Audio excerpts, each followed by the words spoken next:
Hi, doing a video today. I'm discussing two books I've read recently. One I have been working on for months, it seems to finish, but I will explain why.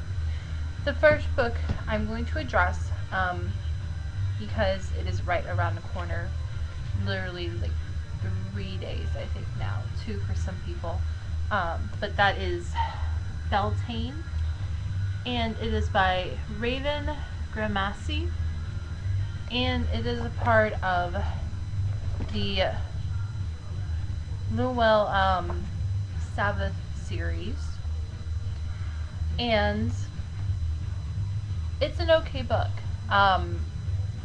It's not my favorite, and my major complaint with this book is that it is not all about Beltane. It is about the month of May and the many, many, many celebrations that went on during the month of May. Many of which, depending on what path you're on, you might still celebrate. Some countries still hold celebrations in May for fertility rites. But in general, most of the world does not have a specific holiday set aside for the date of May 1st or any month of May, except for we have Memorial Day obviously at the end of May, but that's about it. And it's a good book. I'm not familiar with Mr. Gramassi, to be completely honest.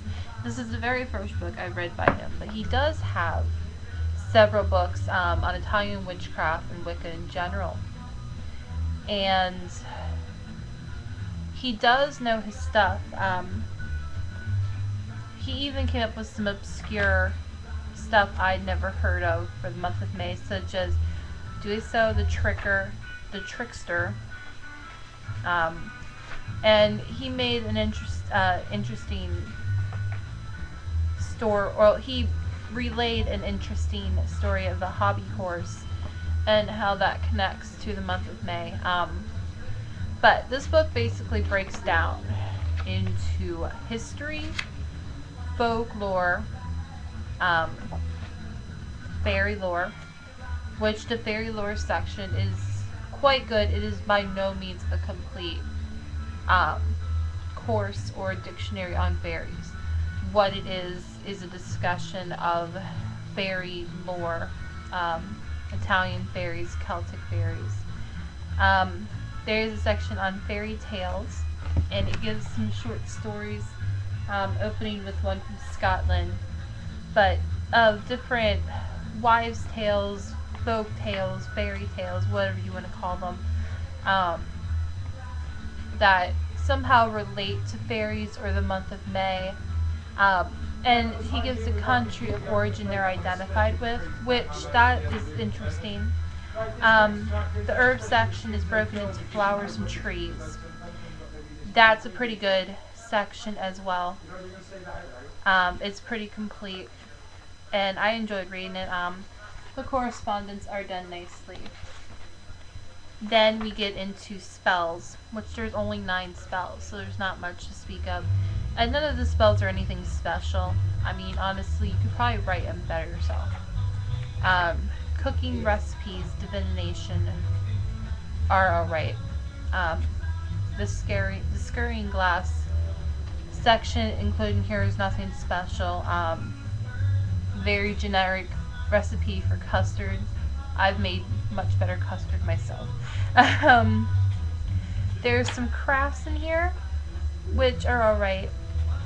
One little interesting thing is at the back of the cooking recipes, you get like this little thing, wives' tales, is what I call them, but it's about the fertility month of May, and there's like to increase chances of pregnancy, for morning sickness, to calm a threatened miscarriage, nursing, menstrual cramps, herbal treatments related to a woman's body, hormonal normalizers for painful periods. I mean, some of these I do know the word, like for painful periods, drink peppermint tea.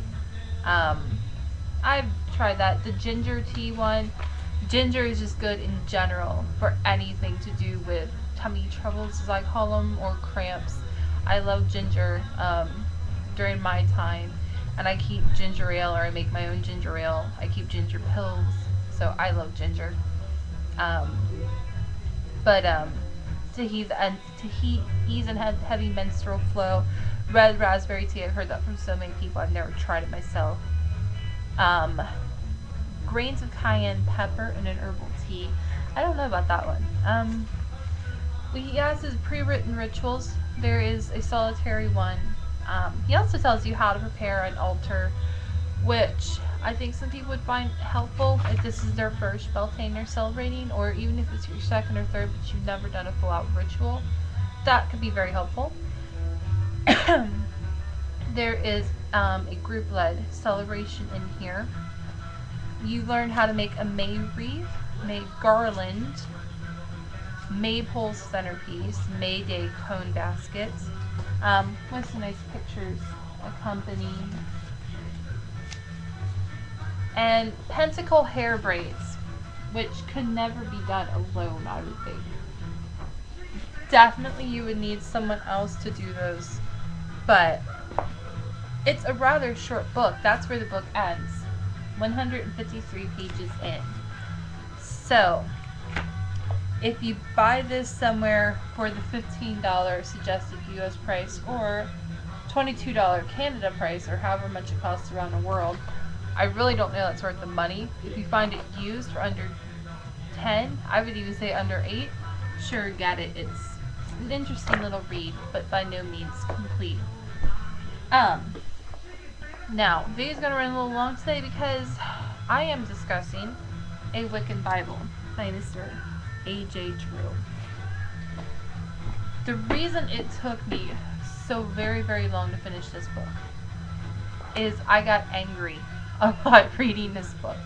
I got frustrated with Mr. Drew and his writings, and I would set aside the book for a few days to only come back to it later. I did manage to read the whole book, but once I got about almost 200 pages in, I did start skipping a little bit and going back to stuff later. Now,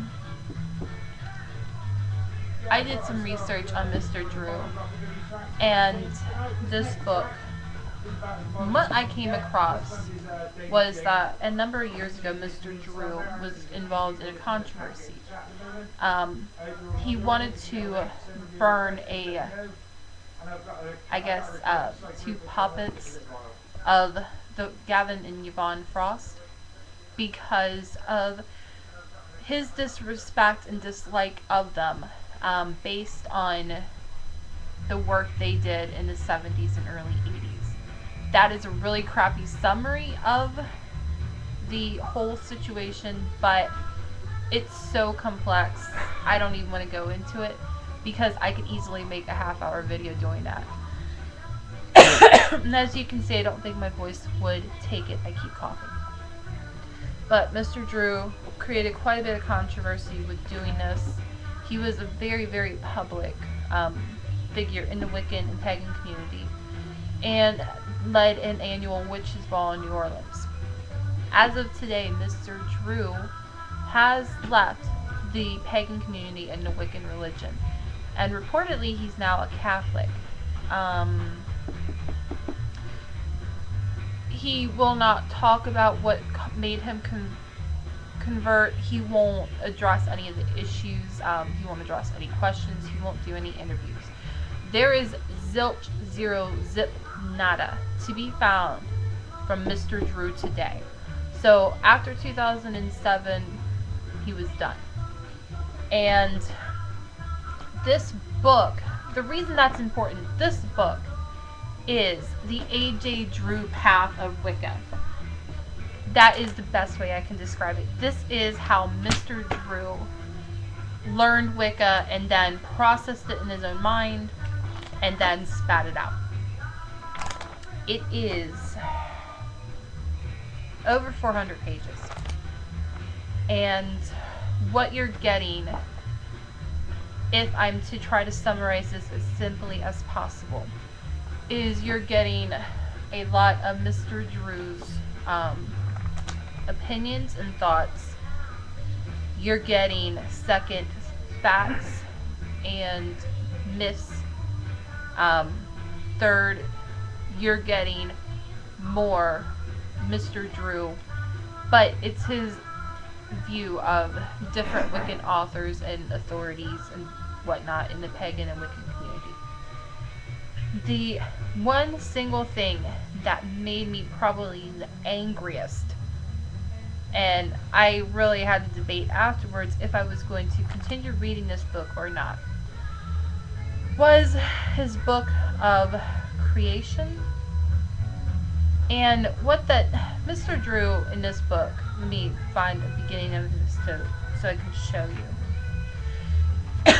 He decided to write this book and give it names like in the Bible.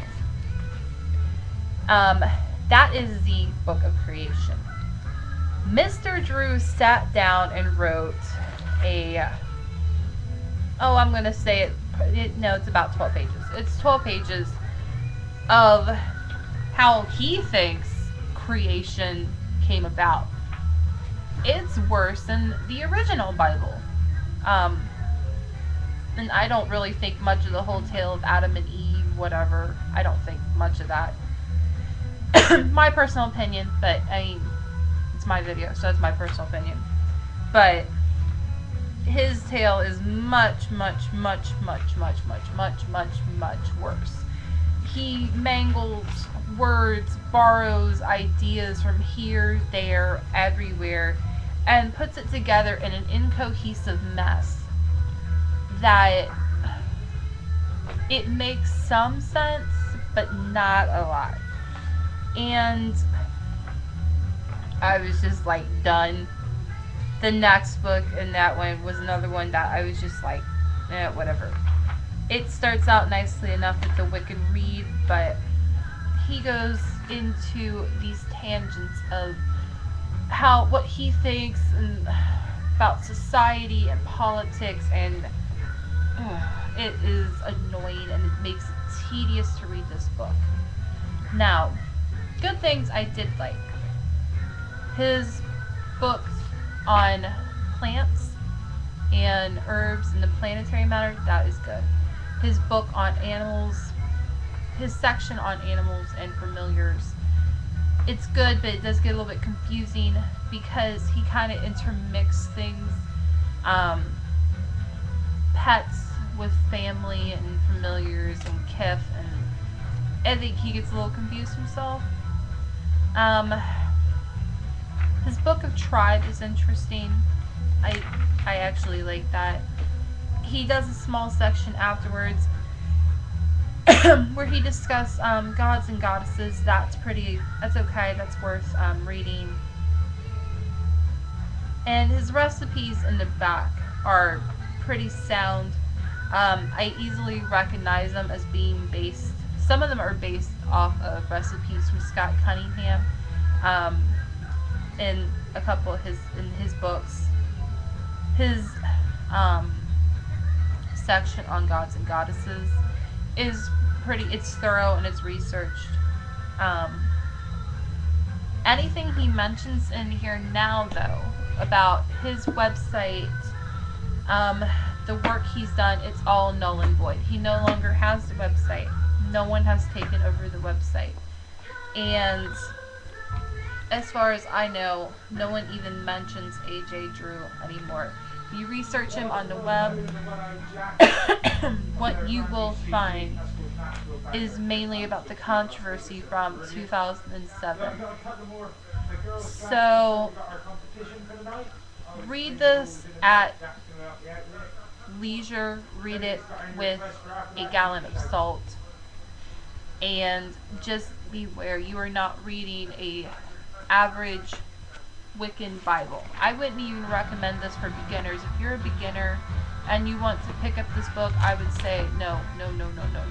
Stay away until you have at least completed a year of study, maybe longer, had a teacher or read several more books, because this is much too confusing.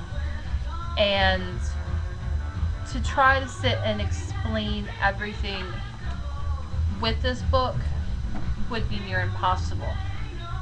One last thing I'm going to say before I end this video.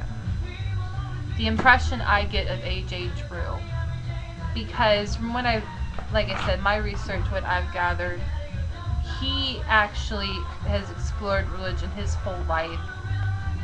He's an author. He's wrote some fiction stuff. The fiction stuff did not sell well. So it seems that he then turned to Wicca, and he started writing books. Mentally, I don't think he was completely stable, but then again, you know, I don't know. Because that's the thing, you see a lot of rumors, a lot of hearsay. It's hard to make a determination. But in reading this book, you definitely get the view of a man that likes to control and is set in his ways and has some issues. So that's what I think of a Wiccan Bible. Reviews I've seen on Amazon, there's people that love them, but myself, having been a Wiccan for over 10 years and a pagan for nearly, give or take, nearly 20 years, since I was about, I don't know, 11, 12, yeah, I had a hard time with this book. But if you can find it used for a couple bucks, go for it. That's all I have for you today. Thank you guys for watching. I hope you have a great day.